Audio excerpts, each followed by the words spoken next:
so proud to be part of the movement that has helped transform this political landscape. And I have here my first Latino. This is my Latino who endorsed me at the beginning of the campaign. This is my other little Latino that endorsed the beginning of the campaign. And for us, I just want to say thank you, like always. Eddie is the MVP, isn't he? Yeah. Yeah. Jamie Raskin asked me, is that because he's the most valuable parent? Or he's the MVP of the campaign? And okay, how many signatures did he have? Oh, ¿cuántas? I don't even know. Okay, if you see the tally that we have, he's the person who's knocked on most doors. So I know it's like the extraordinary volunteer. And of course, EJ, who like this is a sacrifice of family, right? So sometimes I'm not home, and I thank you for your willingness to share Mom with the community. And you know that at the end of the day, the work that I get to do is because I love you, and I love your classmates and every kid that's coming after you. Okay, that's why a lot of us are doing the work, and there's Sara and Sofia and everybody, like we know that the next generation is why we're doing this work. And so I wanted to say thank you to our staff who has put together this amazing and Sarah. Our interns, we have Maylene, and we have who else is here? And Connor is here, and Jose did our internship earlier on. So thank you, Jose, for interning with us. We appreciate. And what? And Pati. Oh, Pati Serrano. Pati Serrano. Okay, any other elected official before I forget? And I see Councilwoman Laura Pastor is over there in the back.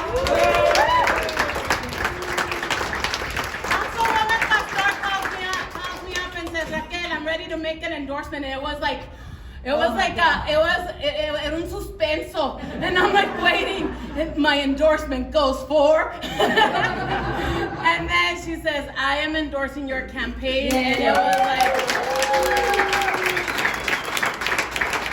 and then she takes another pause, and the family is endorsing the campaign, and oh my God, to have the support of the Pastor family behind us means a great deal, because this district is about legacy, because this district was created for our community, by our community, and it's not the only reason why I believe that I need to go to Congress, because it's a we reason.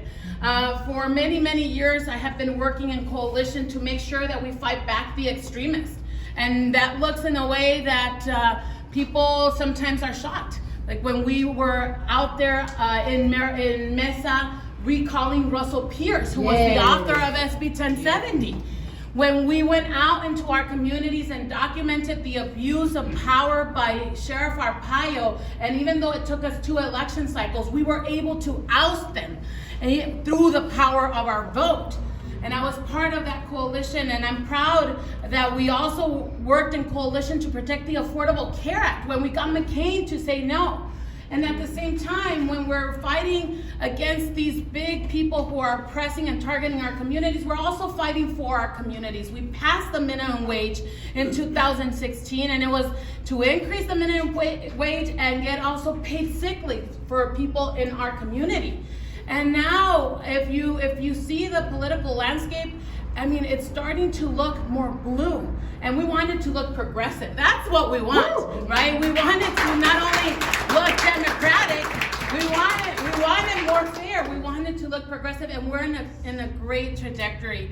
And in the state legislature, you all know I got to fight the extreme MAGAs, and the Republicans and extremists are coming after us with attacks to our abortion access. We've seen it day after day. We're living it right now. We're seeing the attacks to our democracy. We see the attacks to our environment. We see the attacks to the working families in this district. So we have a lot to fight against, but we also have a lot to fight for. And that's what I want to make sure that we as a campaign are bringing to the table, that we are bringing that hope that Cesar just talked about, that we can dare to dream and dream to have comprehensive immigration reform once and for all.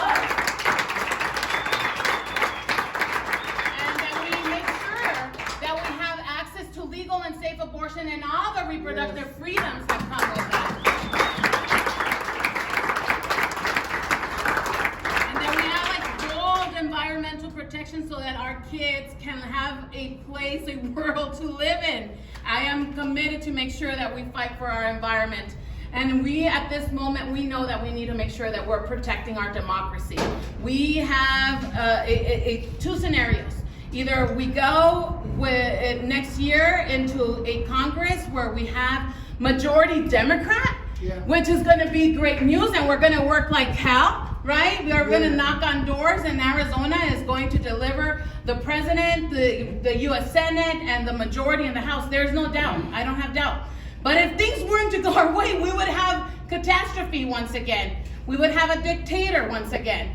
And we don't want that. So we need to make sure that we're leaving all in the field. And I want to make sure that when we get to the House as majority, that this campaign is represented over there, that we have a great representation, that this is a person-driven campaign, and that we are the people that don't give up, that this is the Si Se Puede coalition that is now going on to Congress.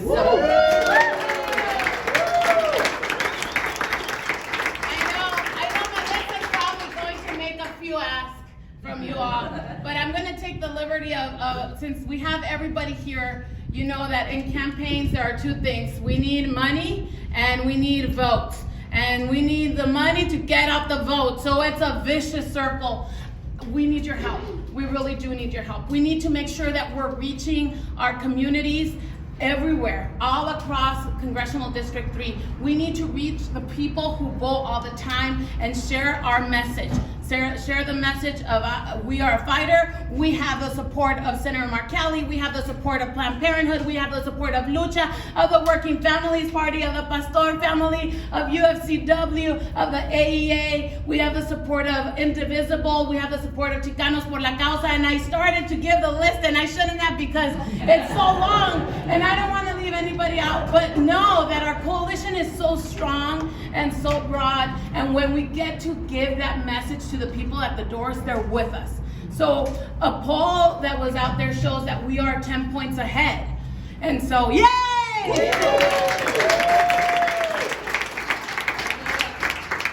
But there are a lot of undecideds. So we never let the minimum be the maximum. That's what I've learned in organizing. Never let the minimum be the maximum. So the next 73 days, we need to make sure that we are knocking on doors, that we are sharing our story, that we are getting not only the people who usually vote to vote, but that we are expanding our electorate, because that's the way that we have changed this political landscape, by expanding our electorate, by making sure that our communities are part of the decision-making process.